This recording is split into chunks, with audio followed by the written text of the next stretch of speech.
You ready to do this, Steve? Let's do it, Spence. Punch it, Chewie!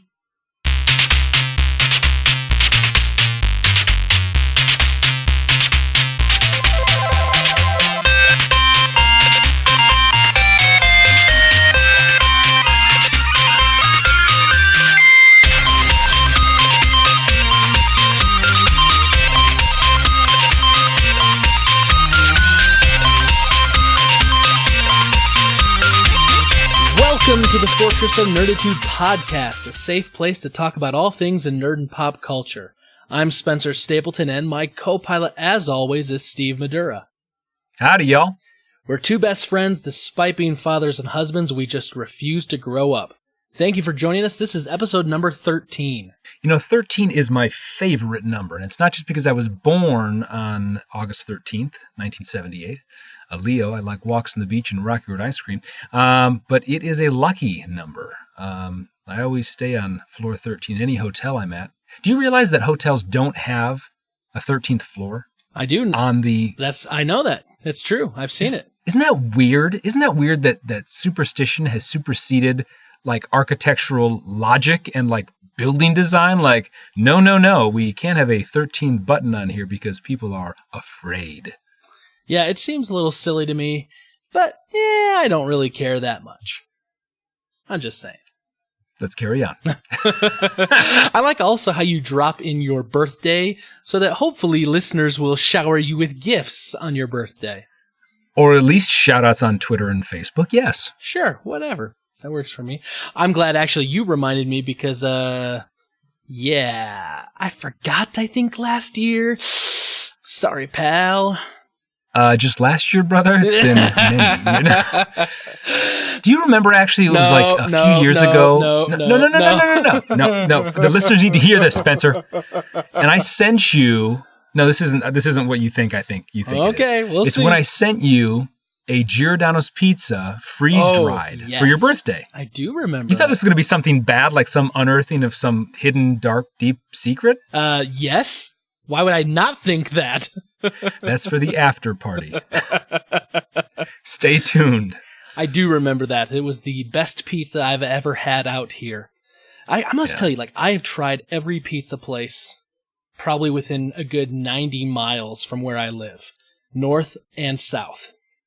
And I cannot find a decent Chicago pizza to save my life. There was one place that was about, maybe about 45 minutes south of where I'm at right now.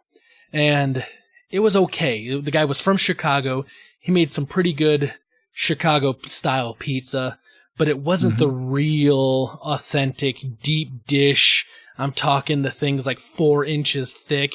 You just want to die after eating a single piece. It wasn't that. But it's still... Well, wait a minute. It was still good. Wait a minute. Wasn't there a place called The Pie at the University of Utah? Yeah, the pie's not that good. I know. Really? I know people in Utah are going to hear me say that, and they're going to be like, what is he talking about? That's crazy. Listen, guys, I'm going to set you straight. I am from Chicago. I know deep dish pizza. The pie is not that. The pie is a good college type of pizza. It's a little greasy for me. It's got okay crust. It's no Chicago pizza. And if you're into deep dish Chicago pizza like I am, it just does not compare. So we don't want to turn this into a TripAdvisor or a Yelp, but definitely if you are in any realm of the state of Illinois or a 4-state radii, is it radius, radii? I don't know. Anyway, you have got to go to Giordano's because it is the best Chicago-style pizza, deep dish. When I'm talking deep, I'm talking like a 3-inch deep dish pizza. Or Lou Malnati's. I mean, Lou Malnati's is good. Buttery crust. Yeah. I'm still the Giordano's fan at heart. Oh, don't get me wrong. Giordano's is number one. But I mean, Lou Malnati's, Gino's East. I mean, you got real deep dish pizza. Yep. You're not going to get that out here. Like I said, there was one place and it was okay. But I did hear this. This is totally way off topic, and we haven't even gotten started, and we're already talking about food. But I'm starving. I hear that Las Vegas is opening a Giordano's on the Strip somewhere. Now, really? If that is true, I'm going to have to find excuses to drive 6 hours to go get a pizza because I need that totally blows up their tagline, man. Because what goes on in Vegas is going to come back home with me in a doggy bag. I'm telling you, I heard this and, ooh boy, I mean, that's a long drive for a za, but man, when you need it, you need it. So a little side note before we get on with our main show. So Spencer, when we were going to college at a junior college at BYU called Rick's at the time, that then changed into BYU Idaho, Spencer actually worked at a pizza place called Crago's. I ran that. The guy's name was Craig, and he was a polygamist. No joke. And he used to make these things called pizza bombs, right? Yep. They were like calzones on steroids. They would be these huge football-sized pizza bombs filled with cheese and tomato and all the stuff. And one day after church, Spencer, who had the key to the palace, key to the castle, one day that I was invited to, after a particularly long Sunday of meetings and whatnot, he basically allowed myself and several buddies, roommates, and girls. Let's be honest, it was the girls. To go and make our own pizza bombs, and I think we single-handedly probably put that guy out of business. So I'll let you know, the funny thing about that was the ovens at that place took 4 hours to heat up to get to the actual temperature to cook a pizza or cook a pizza bomb. So I'd have to go like early in the morning and go turn the ovens on so they'd be ready for when we got done with church. And, we could casually invite a few ladies over with us. And I look back at this now, especially after our last talk last week when we were talking on the podcast. I was trying to impress women with calzones, essentially, pizza bombs with pizza. I was a smooth operator. I tell you what, hey, baby, you want some extra cheese on that? I mean, you want to put on that freshman 15 and make it an even 20? Let me be your sugar daddy. I'm the pusher man when it comes to pizza. So, very good. If you were still listening and you haven't ran to go get something to eat, we're glad you're still here with us. Always glad. Welcome back. Always glad. Listen, Steve, I'm really excited. We had a fun week last week. We've got some really good some feedback from friends and family, and I realized that our podcast is growing, and we're probably picking up new listeners who maybe don't know a ton about us. So let's just give a quick rundown of who we are and why we're doing this, and then we'll go on with the show. So I'm going to let you kick it off. All right, so my name is Steve Madura. I am a father of 4, 2 boys and 2 girls, ages 10, 9, 7, and 3. And my family is the best thing in my life. My wife, Carrie, and I met out at BYU. We fell madly in love and have been married for 12 amazing years. I live in the Chicagoland area north of the city, and I happen to fall into a career in real estate, corporate real estate. I'm actually a licensed auctioneer, which is more of kind of a funny tidbit and a great party trick as opposed to an actual career. But I can actually talk really fast. 1 million, would have been 2, would have been 2, and now 3, hey, would have been 3, something like that. And so I actually sell real estate. I don't do that like every day. I don't go to the office and just like start into that. You should. That would be awesome. I should, right? You get hoarse after a while. But no, True. I sell real estate for large companies like GE and Alcoa and different Ford and Hostess and all the rest. So anyway, so that's what I do. That's who I am, and why we're doing this is because why not?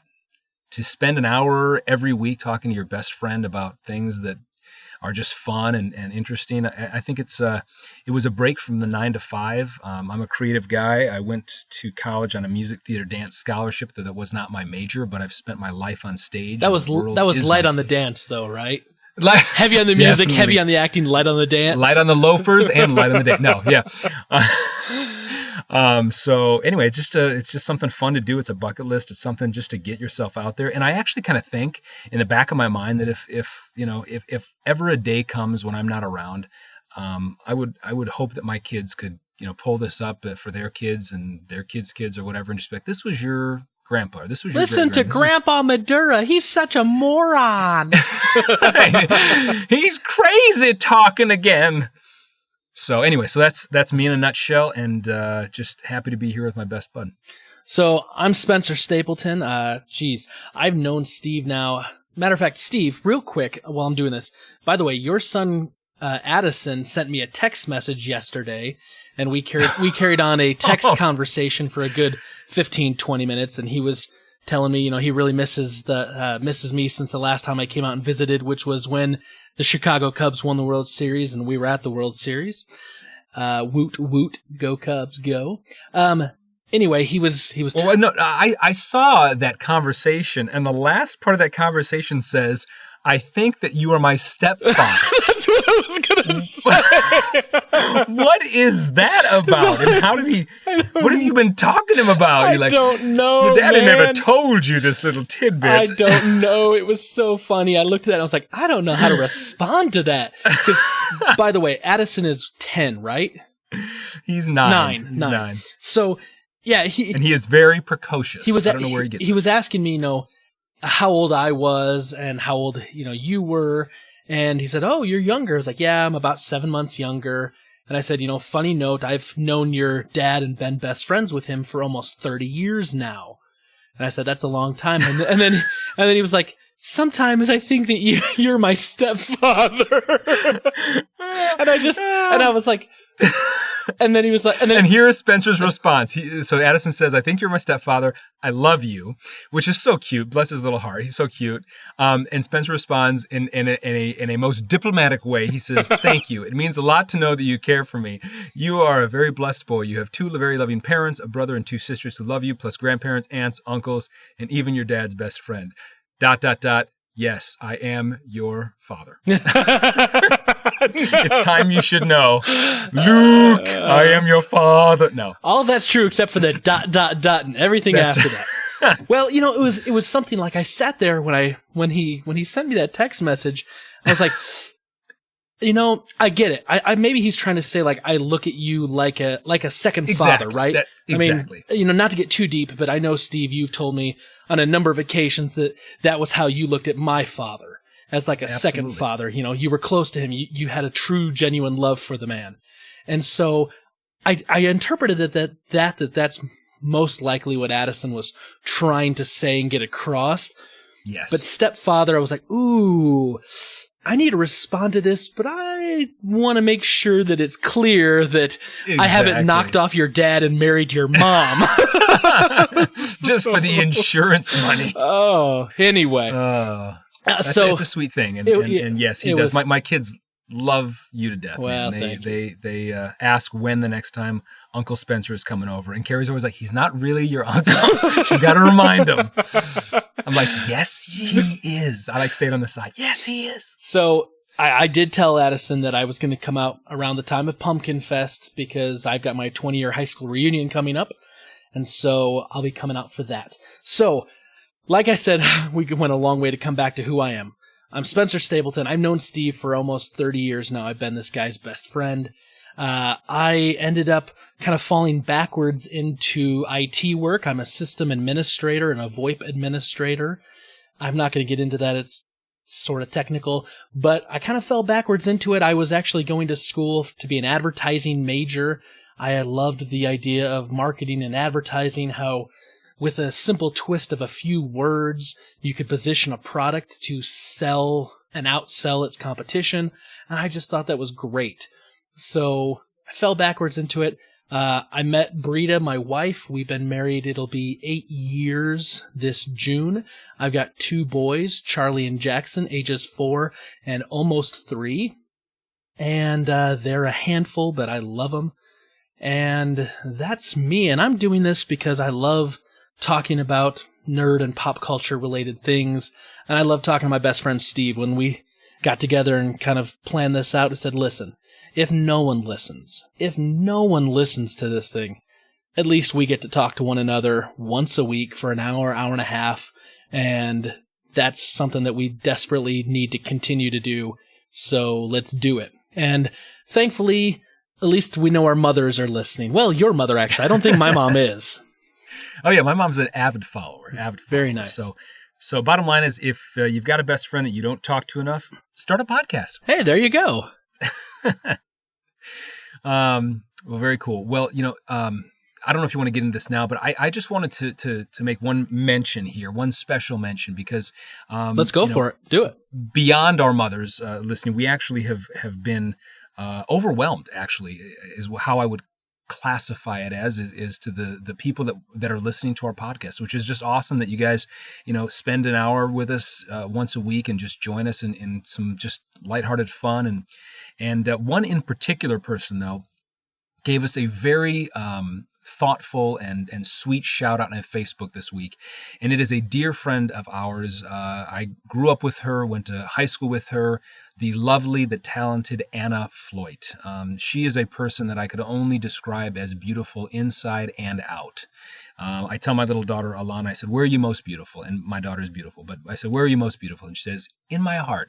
I've taught her that ever since she was young. And I would say that Anna personifies that. So she actually is a writer and an editor, and at our 20-year reunion this last year, she said she would help me fulfill one of my bucket lists, which is to write a children's book. But you can check her out. She's based out of Nashville, and you can check her out on Twitter at The Peacock Quill. So at The Peacock Quill, or you can check out her blog, which is thepeacockquill.com.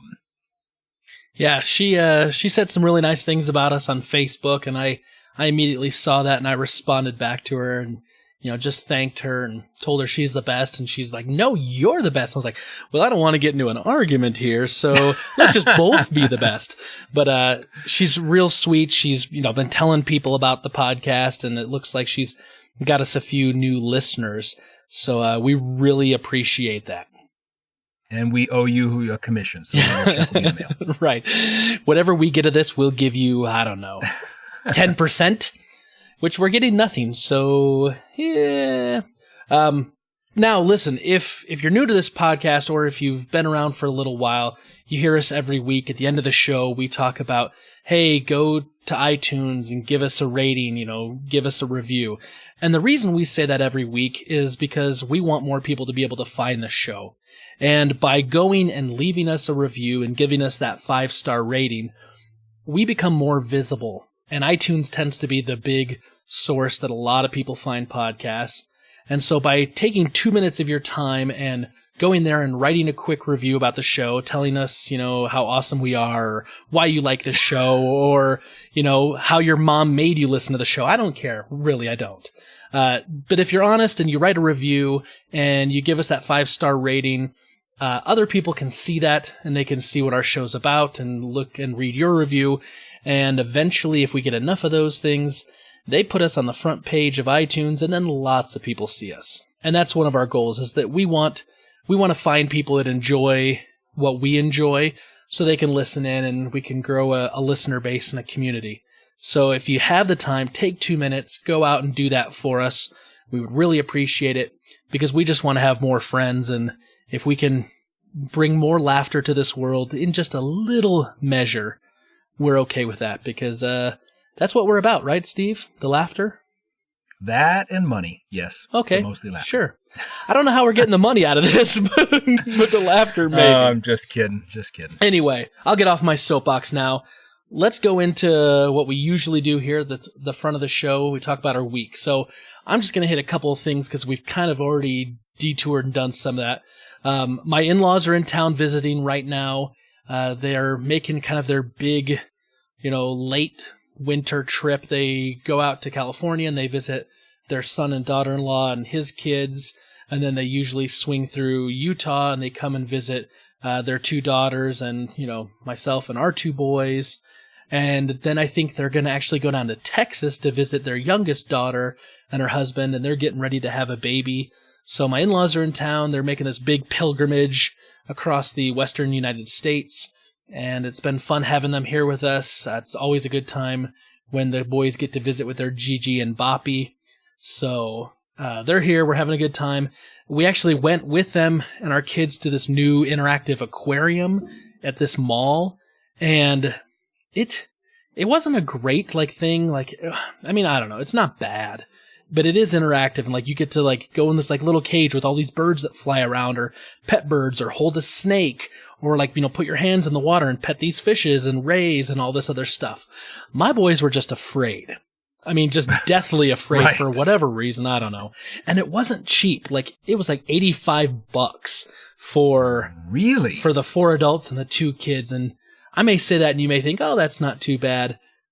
But I mean, when your kids won't do anything or see anything and they end up spending more time on the free playground equipment outside of the thing in the mall than they actually did inside the thing that you paid $85 for. Yeah, that one hurt a little bit. But now, Spence, where is this again? Where's this So aquarium? I think it's called Seagate, the interactive experience. It's in the Layton Hills Mall. And is it large? I mean, it sounds like it's like a little like storefront. No, it's inside the mall. It's basically like if the size of a food court. It's pretty much like underneath the food court on the lower level. And so it's so it's the size of like an entire food court. But they make it so you gotta kind of walk through these different rooms. So it's not like horribly sized. And there is a lot of like interactivity to do there. So that part would probably be great for people who have kids that don't freak out at everything they saw that day. But I did get Charlie to pet the turtle, and that was the only thing he really did. And then the rest of the time he just grabbed me by the arm and kept saying, I want to go, I want to go, I want to go. So now, besides reeking of fish, did it also reek of like Cinnabon? No, but it did upstairs. Hot dog on a stick as well, yeah. Let's see here. Work has been crazy busy. One of our clients is really ramping up work and hiring new people, and we're just flooded with work. So we've hired a new person. He's going to start on the 1st of March, and I'm really excited to have another person with us to give us a hand. So, other than that, it's just been a busy week. We had the holiday today. This is Monday we're recording, so President's Day was today. So I had the day off. And we did some things around the house. We put in some new weather stripping on the doors.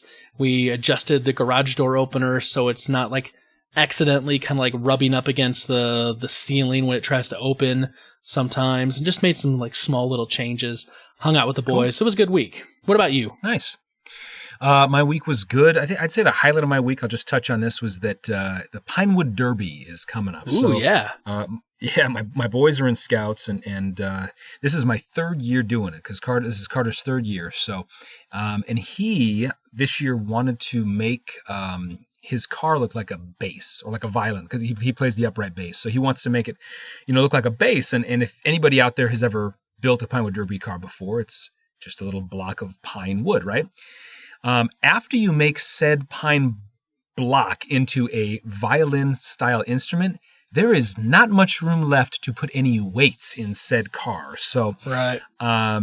So I actually I went over to my father-in-law's house. They're out of town right now, but I got a key to his house and went over to his house because he's got this elaborate like tool workbench, every tool you can imagine. So we're over there last night, and down in his basement. The house is totally dark. They're out of town. And we've got the drill on, and we're getting ready to do all this stuff. And all of a sudden, bing, bong. I'm like, and it's like 9 o'clock at night. I'm like, what the freak? I'm thinking some neighbors saw the lights go on. They know that Joe and Leslie are out of town. They think somebody's robbing it. It is going to be the police, and I'm going to get like tased. Ooh, please tell me that happened. I'm like, boys, stay downstairs. If you hear Daddy whimper like a little girl, just be quiet. You can eat Grandma and Grandpa's food storage for the next few weeks. So anyway, so I go upstairs and I look out the window, and there's this Asian kid standing outside the door. And I'm thinking, like, it's a little late to be selling magazine subscriptions, isn't it? And so I open the door, and this woman's like, oh, I'm so sorry. I'm like, no, I'm sorry. I'm like, Joe and Leslie aren't here. They're out of town. And she's like, no, I'm sorry. She's like, we stay here. I'm like, you stay here? She's like, yes, we stay here. Joe and Leslie. And I'm talking like broken English. She didn't have broken English, but she said, yeah, Joe and Leslie let us stay here. And then I kind of remembered that there's this student, this young man, his name is Zach. He is like a Juilliard trained violinist. And he comes down once a week and he stays overnight with his mom at my in-laws' house. And I don't know how they even met him, but and then so he doesn't have to drive back and forth to Michigan like for 3 days, and he comes and he trains at this. academy down. So anyway, so I'm like, oh yeah, come on in. So sorry about that. So sorry. I thought you were the police. Thanks for not tasing me. She's like, no, we have a taser. No, they didn't do that. But anyway, so we're downstairs, doing the whole Pinewood Derby thing, and he's upstairs playing just brilliant. I mean, just amazing. I felt like I was at Carnegie Hall. But anyway, so we're ramped up for the Pinewood Derby. It's this Saturday, and so wish us luck. Next week I will let you know how we fare, but I will let you know as well. So I'm no MacGyver. So does your upright base Pinewood Derby car like have a name, or like do you have like a team name? No, we have not gotten that far yet. So we usually don't fare so well. I'll be honest. I'll put that out there. So the Madura Sports theme continues. Shut your mouth. Well, table tennis is a sport, Spencer. Yeah. It's recognized where? The Olympics? Maybe. Remember Forrest Gump? Yeah. Your hands sweat. It's a sport. So that means when I'm working and I'm typing away at the keyboard and the temperature's a little warm because the AC's gone out and my hands start to sweat, I'm now in a sport? That's some line from some movies. Like, your hands sweat. It's a sport. Well, that's cool. I'm glad that you didn't get mugged or tased or hauled off by the cops, and the boys didn't have to, live alone like it's Lord of the Flies down in the basement. It would happen in like a matter of like 2 days. Yeah, pretty much. They'd be hunting a wild boar and have like loincloths on. Just for fun. They're like, we got plenty of food. We're fine. We're not crazy yet. This is just for fun.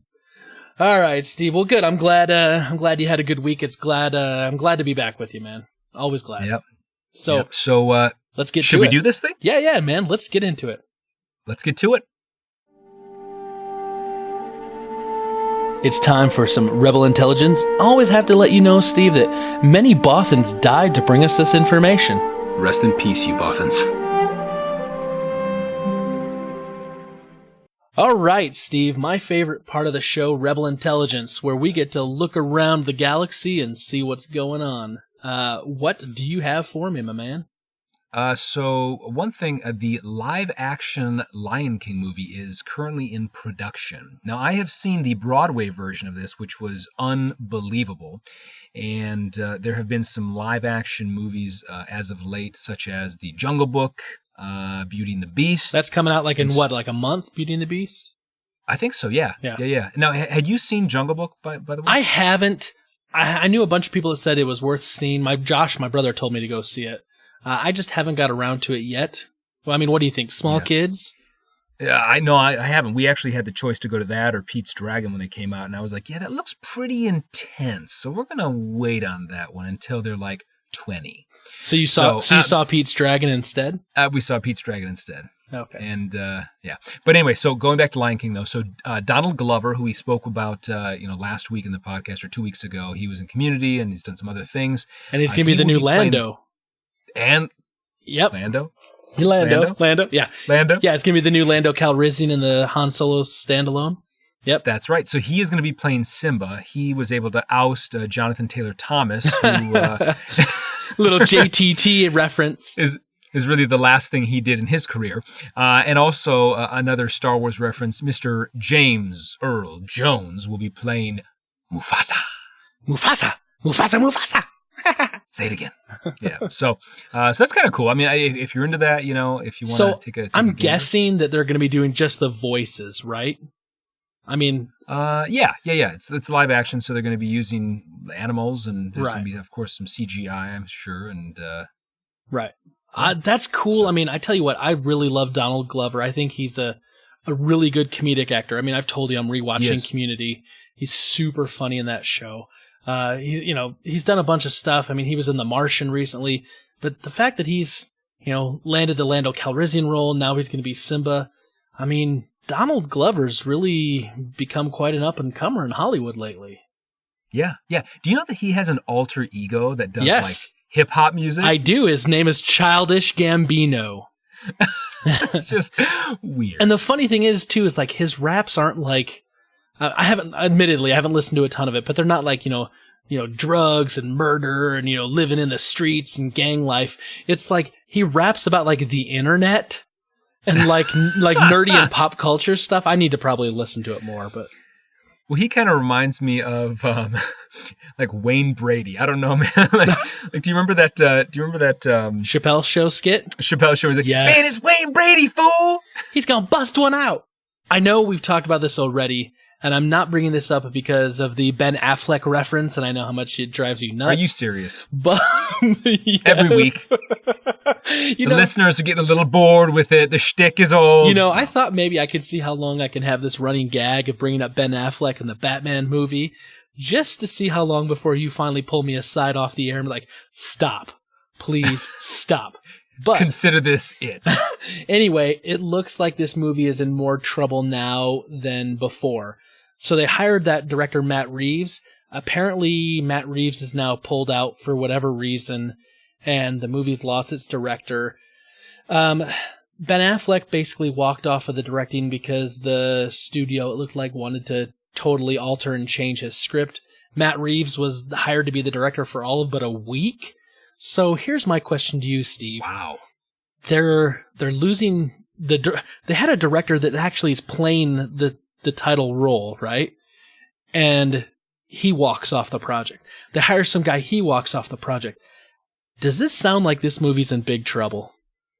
Absolutely. And I wonder if Affleck is going to pull out of the lead role as well. I mean, is that next? I heard, and I mean, don't get me wrong, this is all speculation. I heard that he wanted to, but he's under contract, so I don't think he's going anywhere unless he's willing to break contract. Val Kilmer is probably available. Yeah, maybe George Clooney, a little reprise. Anyway.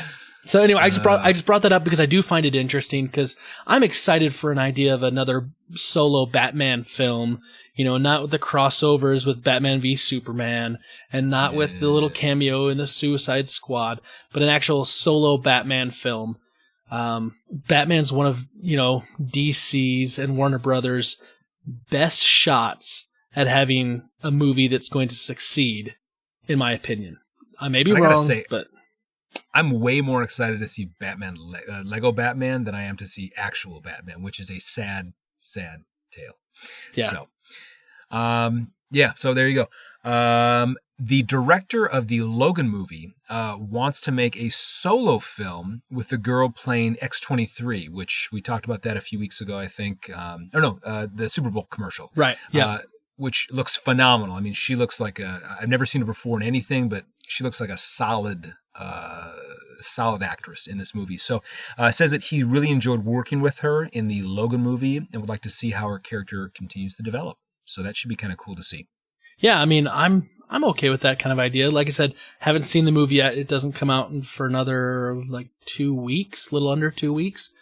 It comes out actually the same day the Switch does, the Nintendo Switch, which is 11 days from now, so just a little under 2 weeks. So, plus you got your Benjamins all in a row. I got my money lined up. I got some Best Buy gift cards lined up. Here's the thing, though, that comes out the weekend that comes out, that Logan comes out and the Switch comes out. My wife is celebrating her birthday, and she's in Disneyland with her sister. So it's just me and the boys. And then she flies back. She flies back on that Sunday, which is my birthday, March 5th, 1979, just in case you're interested.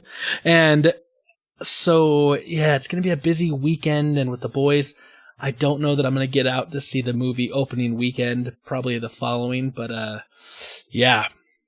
Get out to see the movie. You'll probably won't get out of your underwear. What are you talking about? You're going to be sitting there, hunkered down, dirty as a Frenchman. She's going to come back. She's like, I was gone for 3 days. How are your nails grown out like Howard Hughes and you have jars of urine stored in the bathroom? It happens. How well you know me. So yeah, that's right. No, of course. Of course I don't store it in jars.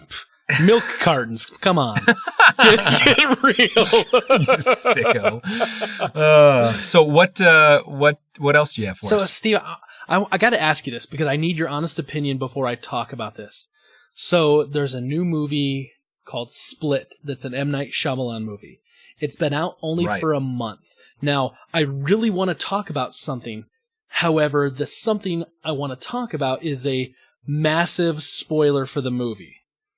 Do you think that since it's already been a month since the movie came out, and the fact that this spoiler is now out on the internet, because that's obviously where I saw it, because I have not seen this movie Split yet.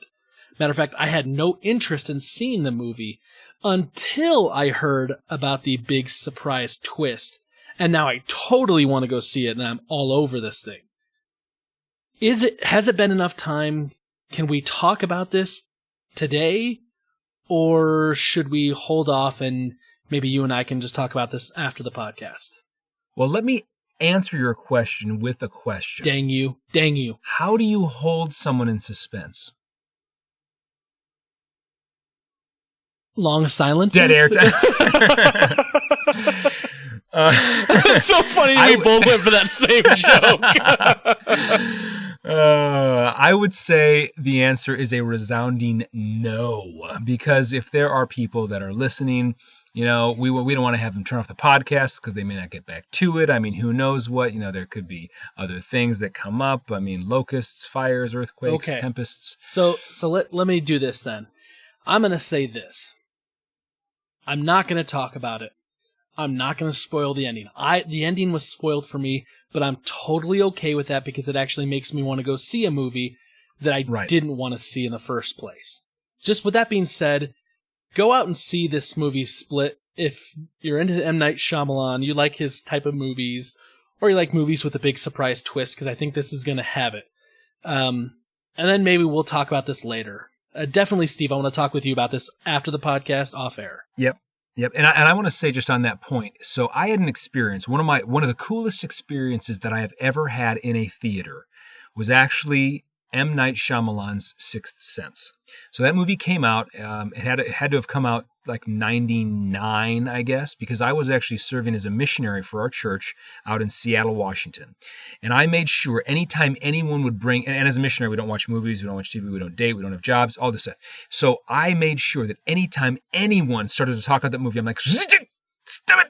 When I get home, that's the first thing I'm doing. That's the first media morsel that I'm going to consume. And I actually, so Spence, you went out, you got back a little bit later than I did. So I actually went to go see that movie with your brother, Josh Stapleton, and I did not know until the very end that Bruce Willis was dead. If you haven't seen it, I'm sorry, I just spoiled it for you.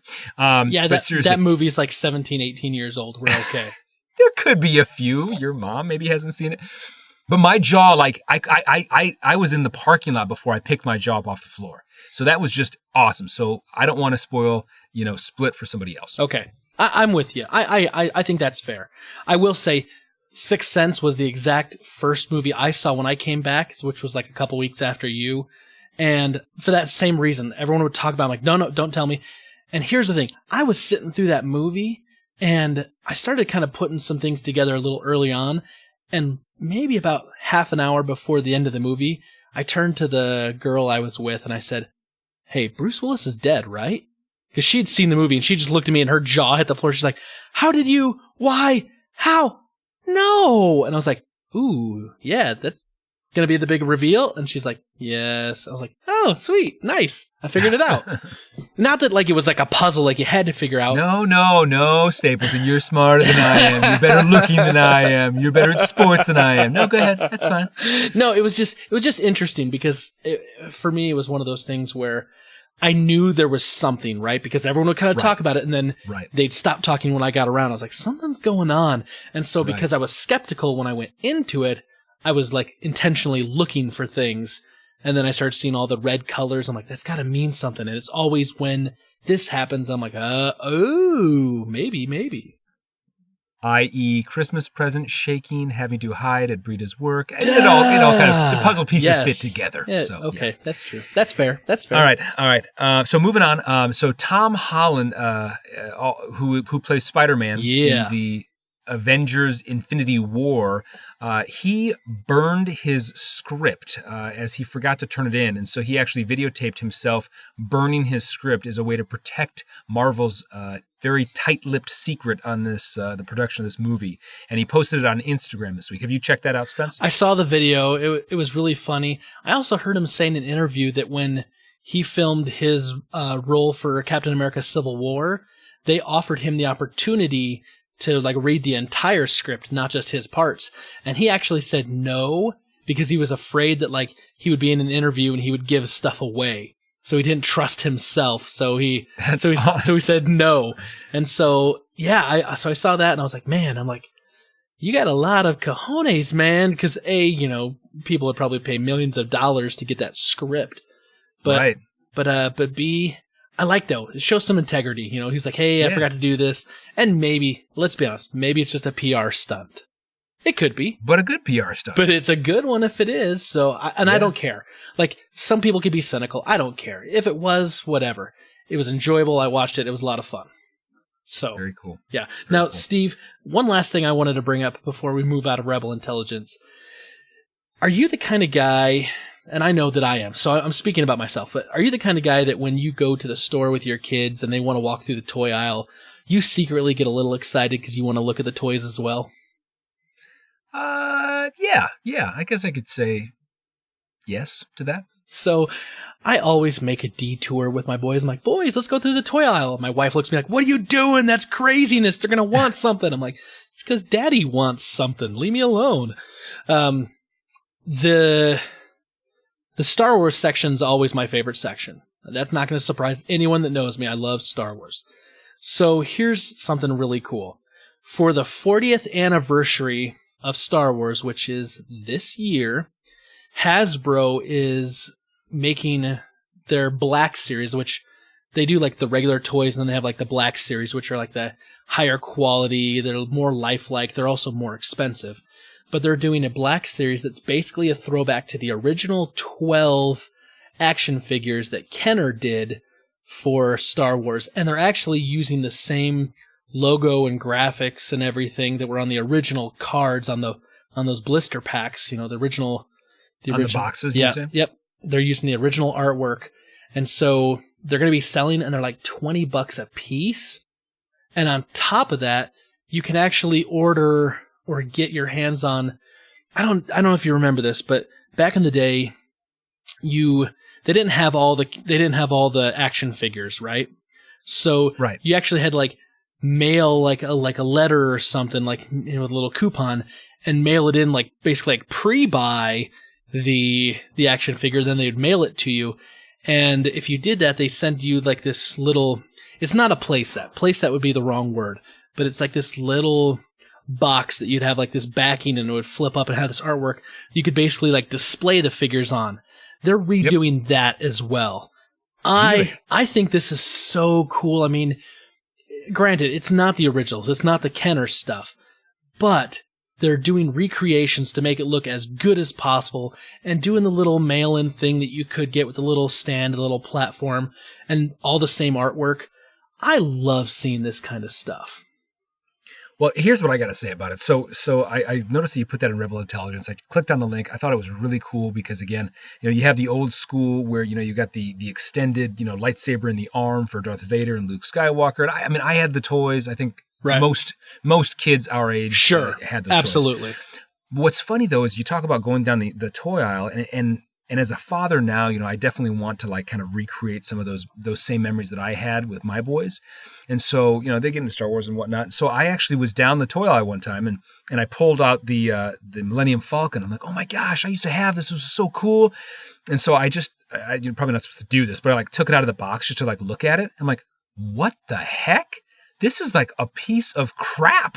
Like, this is some made in China, like totally like one piece together. And they always say this, but they don't make them like they used to. They do not.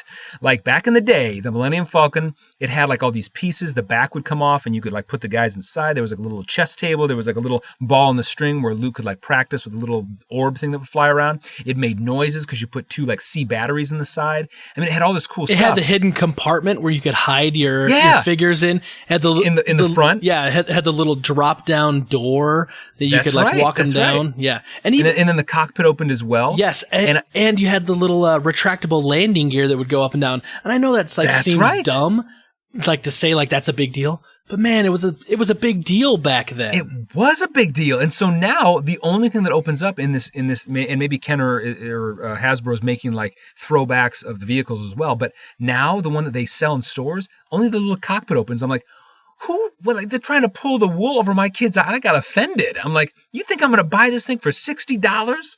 So Steve, fallen from grace. I have my original Millennium Falcon down in my basement. Now, admittedly, I played with this thing. I played with this thing. You played the crap out of that thing. Yes. So it's not in good condition. It really isn't. But it's still my original, and I still have it, and it still has a special place in my heart.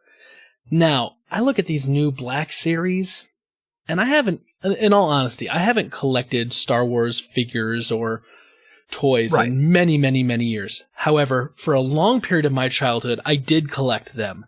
And I've got tons of Star Wars stuff still in original packaging down in hermetically sealed tubs in my basement.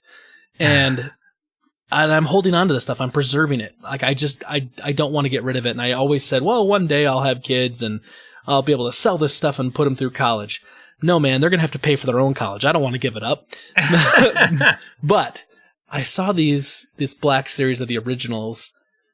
I know they're $20 a piece, and I know there's going to be 12 of them when it's all said and done.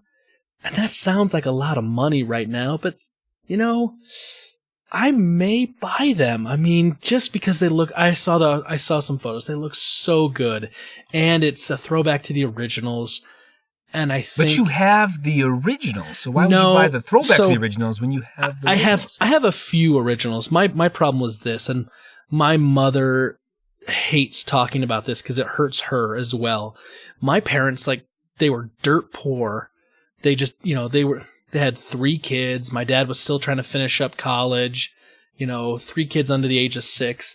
And there was this Christmas where they went out and bought a ton of Star Wars figures and Empire Strikes Back and Return of the Jedi figures, the old Kenner stuff.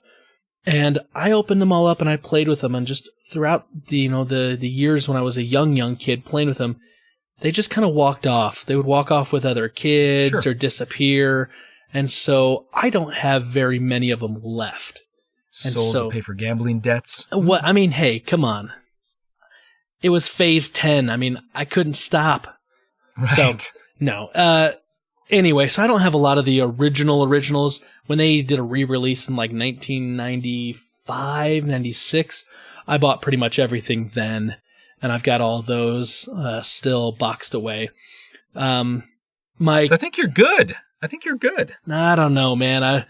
There's a part of me that looks at it and says, okay, if I put together like birthday money and Christmas money and I buy this stuff, is it just going to go down into the basement with the rest? And am I okay with that?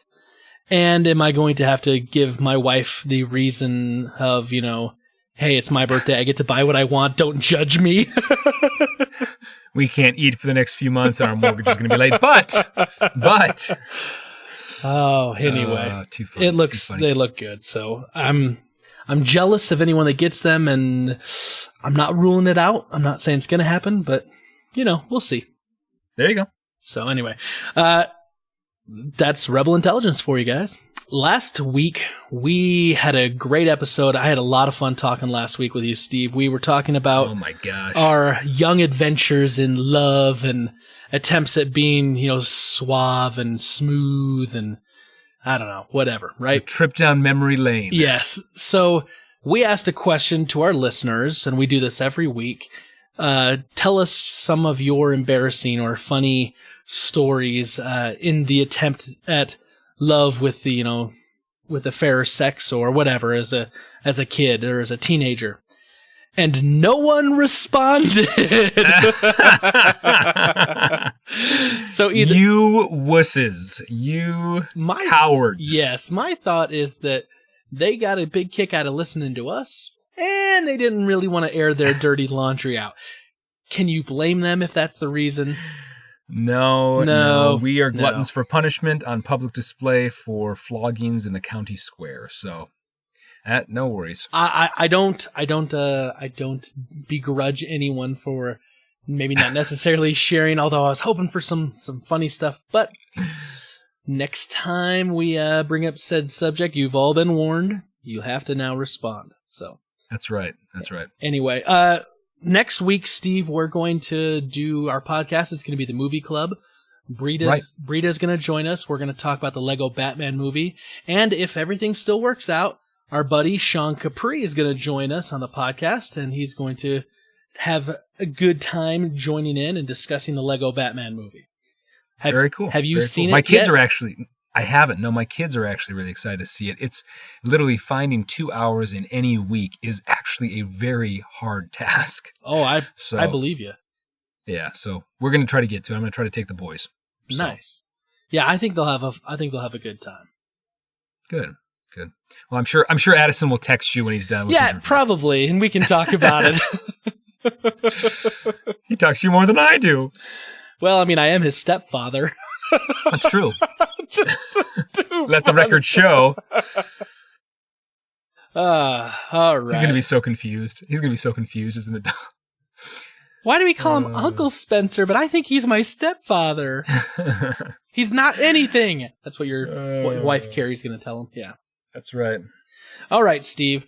So we were talking last week, and we were kind of batting around the idea because I don't know what it is. We have a shared love of theme music for television shows and whatnot.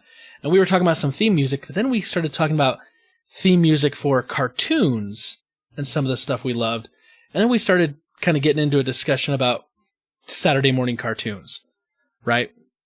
Well, and I think where this started, though, was we were talking about our Saturdays and how, at least my Saturday was like, a mix between, sugared cereal, like Sugar Smacks and Frosted Flakes, and then like 7 hours of cartoons. And my kids, they do chores like for half of the day. And they like, man, you're the worst parents. You make us work all this stuff. Nobody make, and right. I think that's where some of the conversation spawned. Yeah, I mean, when we were kids, I mean, that's what we did. You got up, you ate cereal in your underwear in front of the TV, and I mean, nothing's changed, but no, of course. But I mean, that's what we did on Saturday mornings, right? Right. I mean, that seemed like from the youngest memories I can remember, that's how my Saturday mornings started, at least. And it's funny because as a parent, so many times you're like, I'm going to live vicariously through my kids. They're going to do all the things that I never did. They'll be an Eagle Scout. They'll play the piano. They'll, do this, that, and the other. And it holds true with Saturday mornings. It's like, you guys are going to work. Uncle Buck's got me busting my hump, earning my keep.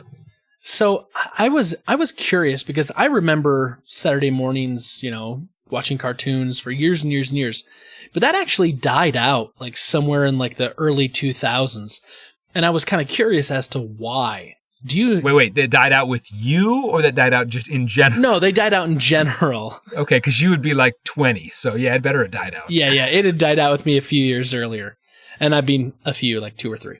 But but no, kids nowadays, they don't watch Saturday morning cartoons anymore. And I was doing some looking around, and it seems like it's not like a very like cut and dried reason like why. But it's kind of like a multi-reasoned issue. Like the first thing was like you went from having like the big three, right? ABC, CBS, NBC that did Saturday morning cartoons to then you started having these cable channels that ran cartoons during the daytime and in evenings, like all the time. Nickelodeon and Cartoon Network and right. The various other ones that are out there. Disney Channel, right? Disney Channel right. is 24/7, which is what like my kids watch now is like Disney Channel stuff. And or Disney Junior, if I'm a little more specific. Right. And now they can get stuff on Netflix and Hulu and Amazon Prime and all this. They can get it on demand whenever they want. Technology has changed, right? I think something else that happened was video games like really exploded and became big. So you had other options. Instead of just watching Saturday morning cartoons, you could also play, Nintendo or Sega or later on, PlayStation and whatnot. So there was like more... There was more options. There was more availability of entertainment. Well, and And I think a third variable, which I see a lot in our neighborhood, is that it's just kids don't have the time. I mean, it's over a schedule, really. I mean, it's like my kid's got swimming, and then he's got fencing and water polo and, equestrian pursuits and all this stuff that they just don't. Yeah. Equestrian pursuits? We live in a very, neighborhood. But anyway. I'm serious. Here I'm thinking like I got to get my kids into like t-ball, maybe this summer. No, I'm serious. And you're like, some of the kids I got to get my kids jumping the horses. Exactly. Dressage, Spencer. Dressage. Oh my goodness. No, seriously, some of the kids in my scout troop, they have to get back because of fencing. I'm like, seriously, fencing? Like, what happened to like pickup game of football at the school playground? See, the boys on my Boy Scout troop, they want to get back for basketball. They got a basketball game, but they're not like. But anyway, I need to get back for dressage. Cricket. They play cricket here. Polo. It's weird. Polo. No, I agree with you though. Lando. I agree with you, right? Over scheduling. I mean, I don't know. Yeah. I remember there was a time to sit around. Right, but I mean, I remember there was a time when, we would run out of our doors and we would, be on the West School playground and we could, be out. And as long as we could hear our parents yell at us from the front porch, or we knew when the street lights came on, it was time to go home. Right? And there would be like 15 other kids out there as well. Yes. Like you wouldn't be alone. The whole neighborhood would be out there. And like that was like our childhood, like the early years at least. And, you could walk uptown and go to Ben Franklin or Little Ben's or over to, Eggleston's. Florian's. And Florian and Fortescue's? No, we didn't grow up in Harry Potter, Steve. No, but Florian's, the soda place, man. The old guy with a limp. Did you ever go there? No. Are you serious? Downtown Sycamore. I'm sorry, a little tangent. Downtown Sycamore, the town we grew up in, Americana, like Norman Rockwell would sit in the corner and paint people all day.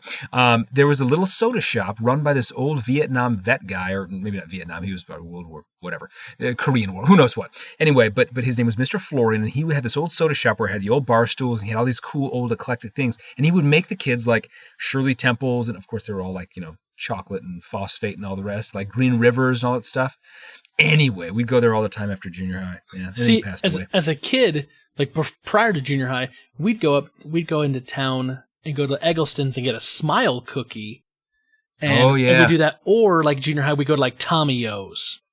Yep. So like, the cheese fries and the kitchen sink. Yeah, I always used to get the Oreo shake. I don't know why, but I really enjoyed it. They had these cheese nuggets that were really good too. Anyway. Yes. Why are we talking about food again, man? I am so hungry.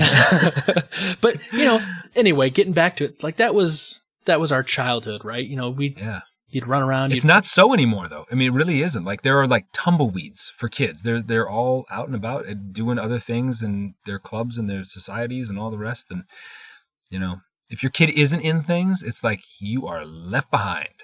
And I don't know, that's just an interesting time in which we live, and that's how kids now are, because for years and years and years, and I know this makes sound like I remember in my day, but kids, just ran around and they played. I mean, I remember just like playing, kick the can or, Did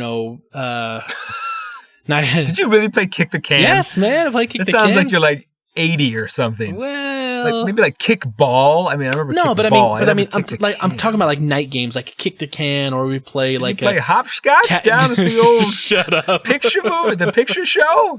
Listen to you talking about the soda shop with phosphates. I don't know why we suddenly go into like a Jimmy Stewart like impression. Oh, a big one. I wish I had $1 million. Hot dog. Yeah.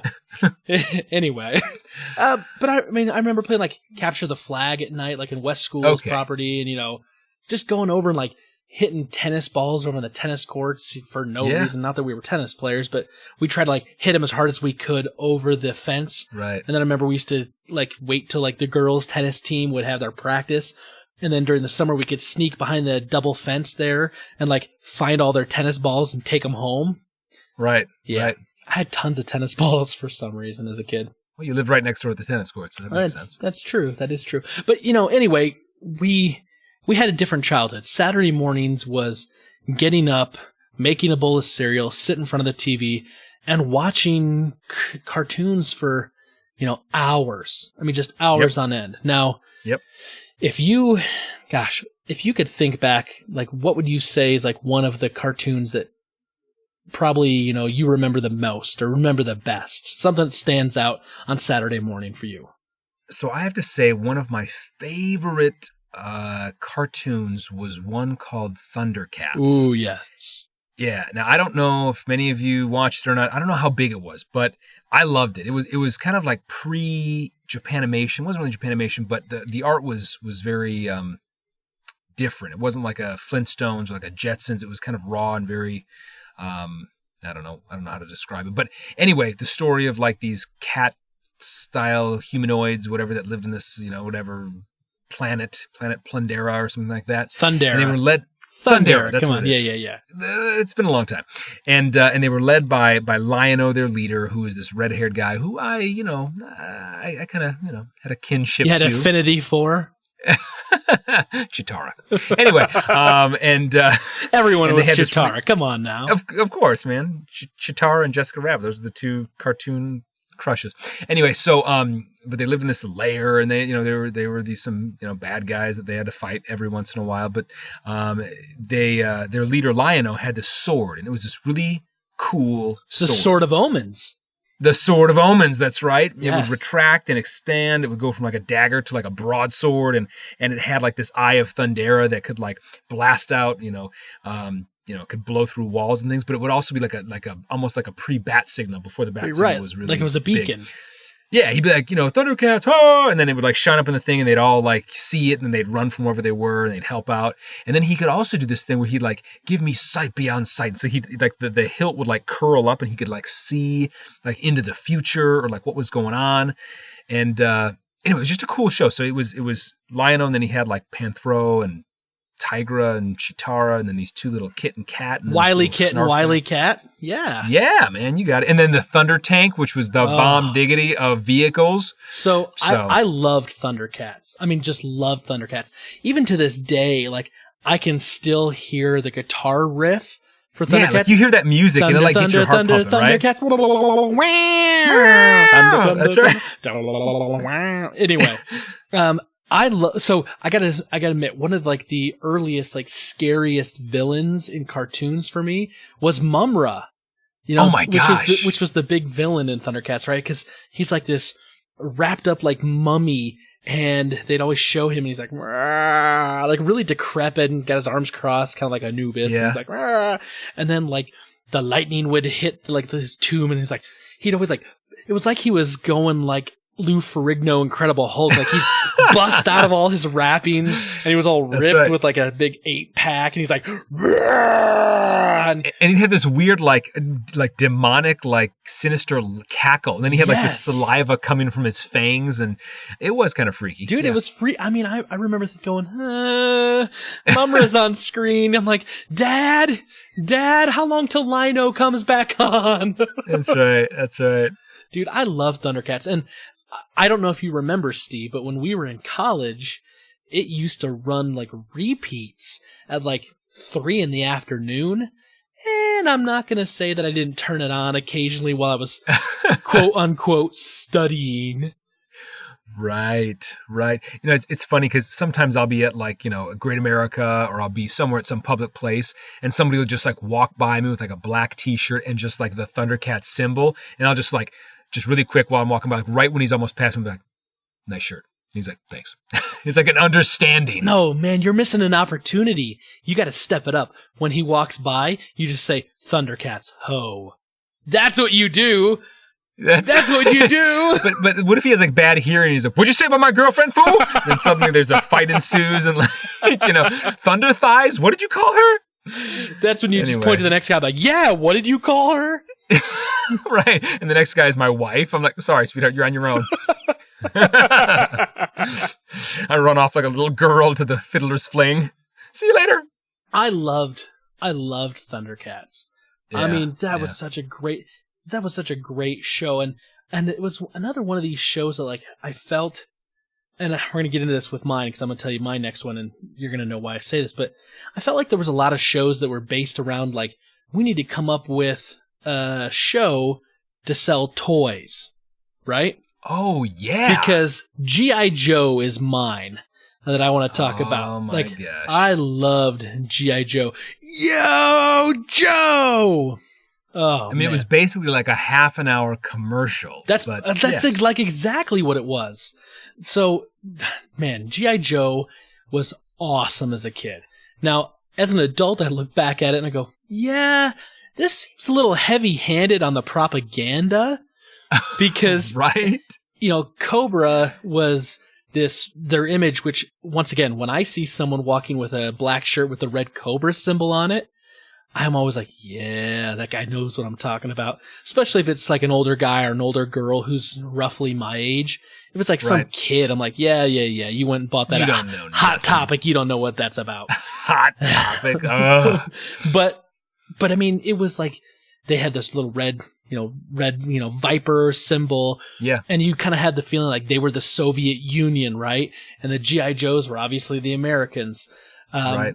So one of the things, though, that I didn't really pick up on this as a kid, but later, like looking back on it, do you remember anyone using a gun in G.I. Joe? I don't know. I guess I can't. Here's the thing. They used guns or gun-like devices all the time. They never shot bullets. They always shot lasers. Lasers, yes. And it was the red lasers.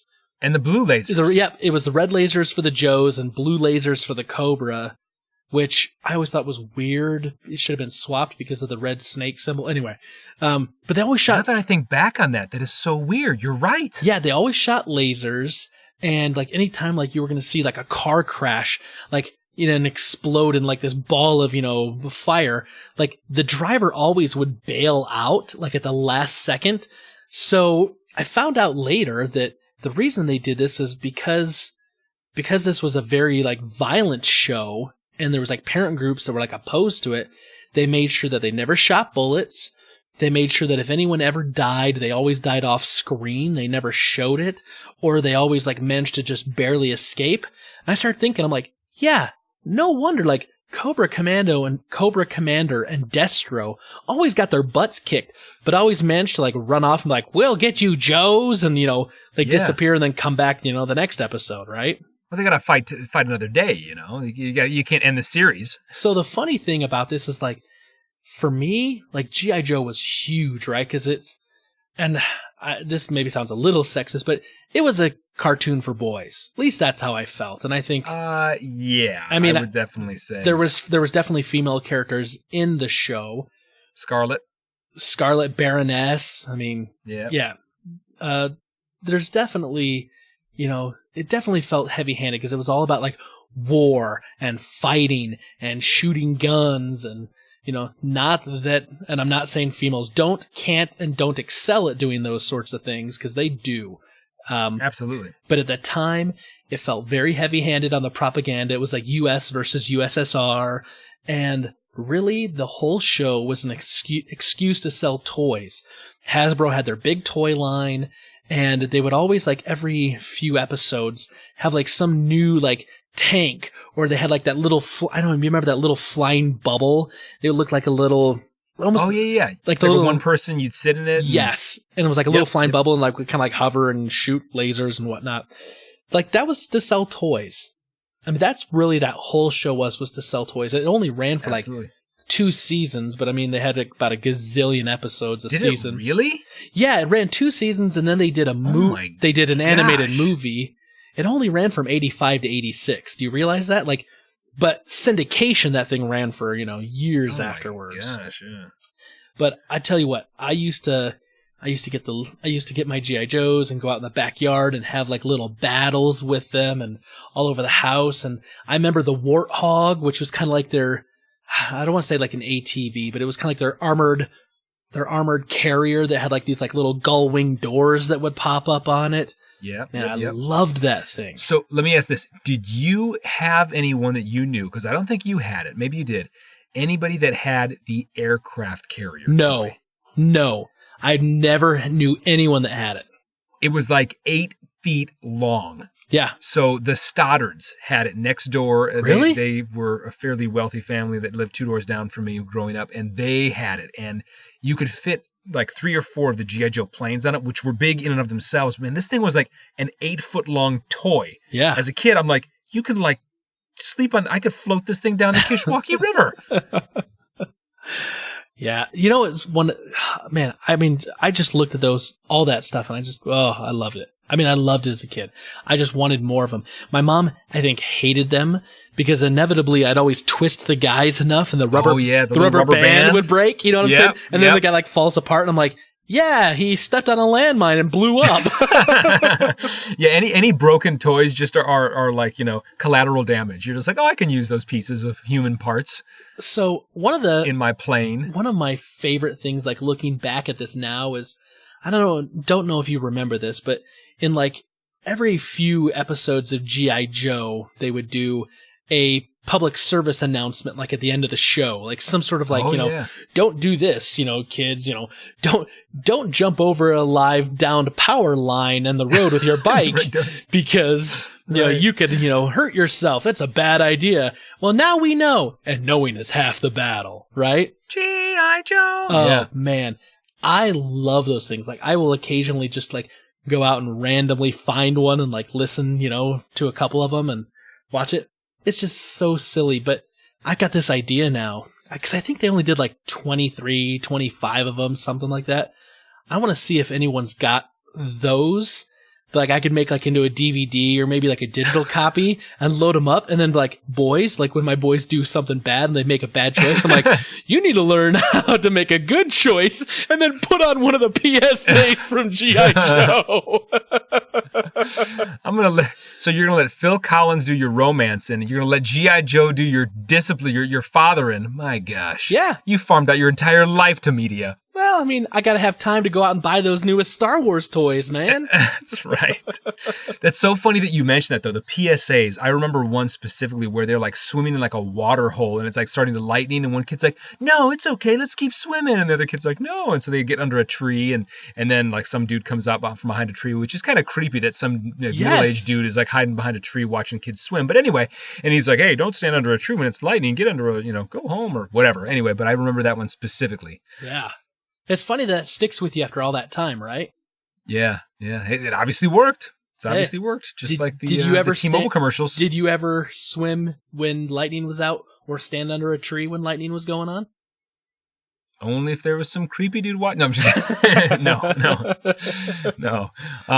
But it actually parlays very well into my next pick, which is one that is a classic cartoon tale, and actually I don't know if it's probably not the longest running, but it has had a very long run, starting in 1940, none other than Tom and Jerry. Ooh. And what's funny about this is that I love Tom and Jerry because it's a lot of like funny physical humor, a lot of slapstick humor, but my kids, when they would brush their teeth, I always just like would turn on a show like on my phone. I found this website called like 2x2 or 2min2 or something like that, and it had like these 2-minute videos that you could show your kids while they brush their teeth, and they would watch it and kind of forget about that they're brushing their teeth, and then But we ran through those pretty quickly, and so I'm like, I gotta get something else from them to watch. So I started like on YouTube, what could they watch that's kind of short?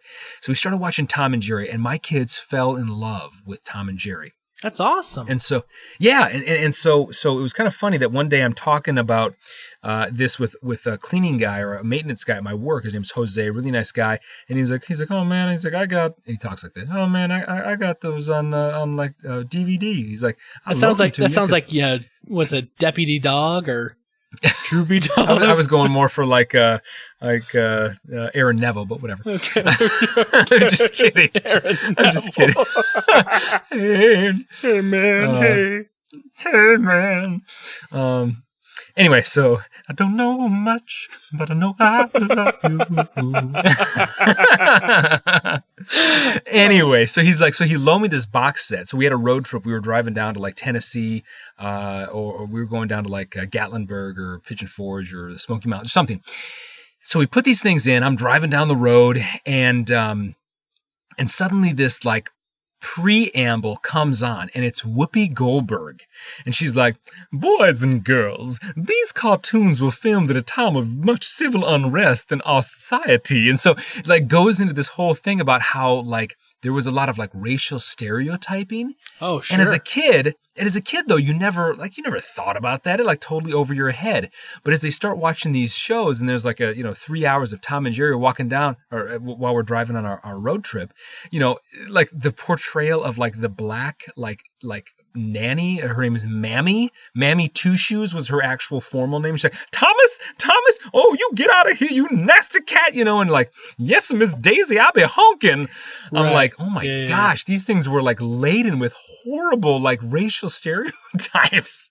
And they had like characters appearing in blackface, and, like, they Tom is smoking, like, all the time, and I'm just like, oh gosh. But admittedly, you did say that these cartoons started in 1940, right? Yeah. So I mean, these are like really old cartoons. They're not like done, in like the 80s or 90s. I mean, they're right. But it's just kind of funny though that, like, all these things, they now have to have like a precursor, like a parental warning before you watch Tom and Jerry. Well, we watch like the old Chip and Dale cartoons with our boys a lot. They really enjoy those. And, like, a lot of them were filmed, late 40s, early 50s. Yep. And there's some things in there that are racially insensitive towards, like, the Chinese. Oh, yeah. Or gosh, what was some of the other stuff? Like, they reference, like, all sorts of stuff about, like, the nuclear age, and, like, stuff that just is, like, really, really, really dated. Stuff stuff like against Germans and stuff. And there was a lot of that, like, in Bugs Bunny. I mean, a lot of that. And right. I mean, Bugs Bunny gets into, like, cross-dressing and all this kind of stuff. But I will say, in light of all of their, racial insensitivities, cross-dressing, whatever, like, sexual orientation, all the rest, they even delved into, like, cannibalism, just weird stuff. Tom and Jerry did win 7 Academy Awards back in 1958, and actually I think it tied for first with Walt Disney's Silly Symphonies. So it's just cool to watch these shows, and they're really funny, but they also have, like, really good, like, if you watch them, there's not a lot of talking. There wasn't a lot of talking Tom and Jerry did, but there's a lot of, like, classical music that they actually used as their backdrop for a lot of the scores. So it's kind of cool. As my kids are watching this, they're laughing and stuff like that, but I'm like, this is like Beethoven, or this is like Mozart, whatever. Anyway, pretty cool. Right. I liked Tom and Jerry. I mean, the old Hanna-Barbera stuff, right? Absolutely. I did like that. It really wasn't it wasn't our generation. I mean, I think you watched it because it was, available to you or whatnot. But, like, I know my mom used to watch, like, the Tom and Jerry stuff when she was a kid. Like, that was a little more maybe her generation. But, I mean, it still was good stuff. Like, it was still entertaining for kids. Oh, yeah. Man, you watch the pool hall episode when they've got... I think they break into a pool hall or whatever. Anyway, and Jerry's, like, running through a pool table, all like the innards of a pool table, and Tom gets, like, 2 8-balls in between the eye. It's freaking hilarious. Right. Like, still makes me laugh. Yeah. So, my last pick that I wanted to talk about is near and dear to my heart when it comes to Saturday morning cartoons. This cartoon started, like, late 1987, but really got taken off the ground in 88. And it's the Teenage Mutant Ninja Turtles. Wow. Now, this was a huge, huge deal back in the day. It started off as a comic book series by Kevin Eastman and Peter Laird. And I know, because I've heard this, a number of times over the years, that when they wanted to make an animated series, that they couldn't do just like a direct, like, port over from, like, what the comics were, because the comics were darker and more adult. Right. So they had to make it, a little more kiddie. But Teenage Mutant Ninja Turtles was huge. I mean, it ran on television. It was branded on everything. They had video games, arcade games. They made live action movies with the Turtles, which I've seen. Awesome. Go Ninja, go. Yeah. Is that Vanilla Ice? Yeah, Vanilla Ice. TURTLE power. Yeah, but the Ninja Turtles, Leonardo, Donatello, Raphael, Michelangelo. Like, you had 4 turtles that, because of some ooze that they went in, they became, more human-like. And Splinter, who actually was a human who was living around rats in the sewers, became more rat-like, and he raised these turtles. Like, you think about it, and as a child, you were just like, oh, it's cool names, Leonardo, Donatello, Michelangelo, Raphael. But they're actually, like, the names of some of, like, the Renaissance's, like, greatest painters. Right. And that always, like, as an adult now, like, I appreciate that a lot more. But, man, as a kid, I loved the turtles. I just loved them. My favorite was Donatello / Michelangelo. I could never really, choose. Couldn't choose, could you? Because Donatello did all the cool stuff with the machines, but yet Michelangelo was really cool. He had the nunchucks. He always seemed to be like the wisecracking, funny guy. Yep. So, I mean, I couldn't choose between the two. I was a Donatello fan myself. Who I think was played by Corey Feldman, or was voiced by Corey Feldman. In the movie, yeah. In the movie, right? Yes. Right? Yeah. So there you go. So Teenage Mutant Ninja Turtles, like, to me, like, it started off on Saturday mornings, and then they actually moved it to, like, the afternoons, and it was, like, in the afternoons. And your whole day was shot. Well, pretty much. But then they brought it back to the Saturday mornings, but, like, in, like, longer blocks, so they had, like, more episodes to do. It was a mainstay in, like, the late 80s, early 90s of Saturday morning. But, I mean, think about it. Like, the whole idea was, like, this, so interesting. Like, this, from Japan, this, sensei guy, right? He leaves, Hamato Yoshi. He leaves Japan. He was part of the Foot Clan, which, when they were an order of ninjas, they were, like, good. But then, like, his rival, Uruku Saki, like, sets him up and, like, takes over the Foot, like, after Hamato Yoshi leaves. And Uruku Saki, like, turns him into, like, this criminal organization. And they come over here, and Saki tries to kill Yoshi.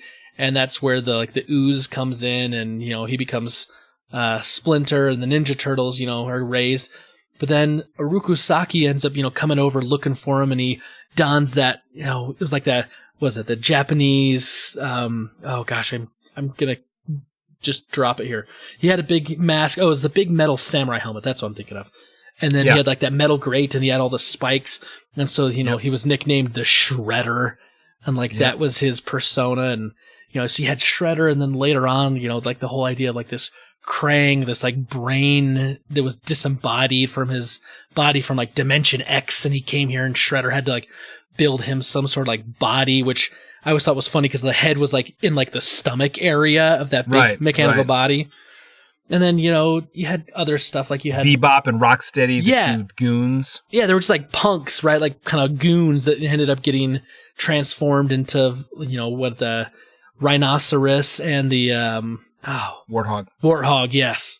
And then, of course, you had the whole idea of April O'Neil being this reporter who's trying to report on the crime, and he finds them, and like, the turtles, like, reluctantly become these, like, vigilantes, and they end up fighting crime. I mean, once again, it was very action heavy as a kid, but I mean, I don't know what it was. It was just these 4 wisecracking turtles always talking about pizza and, hanging out and shredding. And they used a lot of, like, 80s, like, lingo. They're like, totally like tubular. Yeah. They had, like, that California vibe. Yes. Yeah. So let me ask you this. Did you ever don a Turtles costume for Halloween? No, I don't think I ever did. Not that I wouldn't want to. Not that I wouldn't maybe still want to now. But, oh, gosh. If I'm taking the kids out, I dress them up in, like, little foot soldier costumes. Yeah, I could go as Shredder, maybe. No, I don't recall that I ever went as a turtle for Halloween. Did you? I think I did at one time, and I think my mom actually made me, like, a paper mache shell, which I think, maybe she'll have to correct me on this, but I think she did, and I went as Donatello, and I probably was in, like, green sweatpants and some, like, ghetto, like, anyway, it's... Have you, so besides the movies that were made, like, in the early 90s, the Vanilla Ice and all that, have you seen any of the other, like, animated movies or live action movies they did? Nope. Yeah. None. I saw an animated one they did, maybe like 2007, 2009. Because I know, let's be honest, like, this show isn't, like, it just didn't stop when we were kids. Like, it went off the air, it was everywhere, they were selling stuff, they they had that thing marketed, on everything.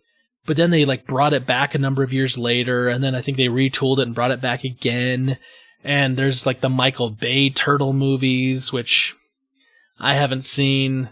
Nor have I. I did see one animated one they did a number of years ago because it was kind of like the first big movie in a long time. And I remember just thinking, yeah, it was cool, but for some reason, it just didn't feel right to me. And it's the nostalgia thing, and I know it. I mean, it's just not the one that I watched as a kid in my underwear eating a bowl of Fruit Loops in the morning. That's all there was to it. Yeah.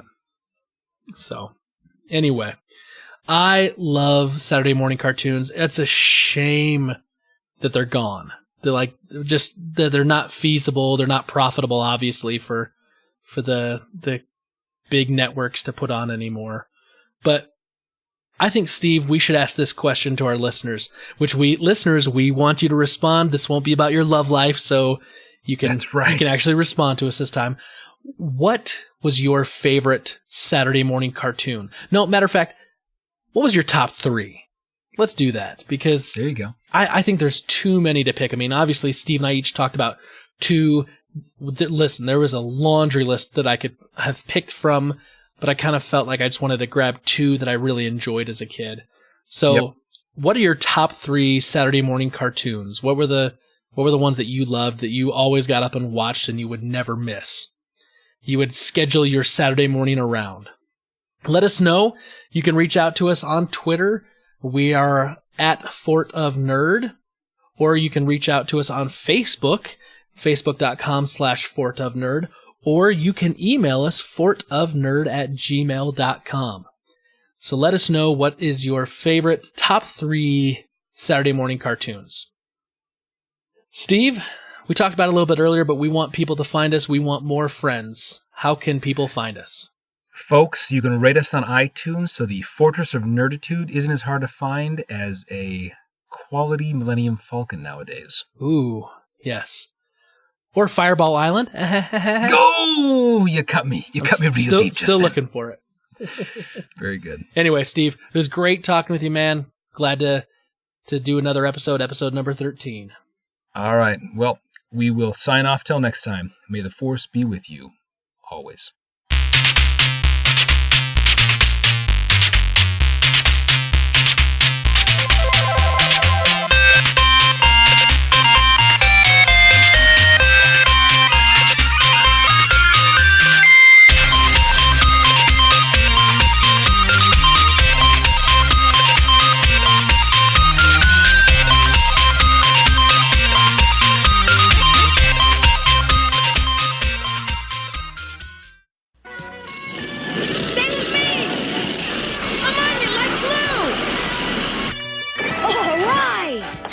Can I skate with you? Nah, you're just a girl. No kidding. Go! Let her try. You might be surprised. Okay, but thanks.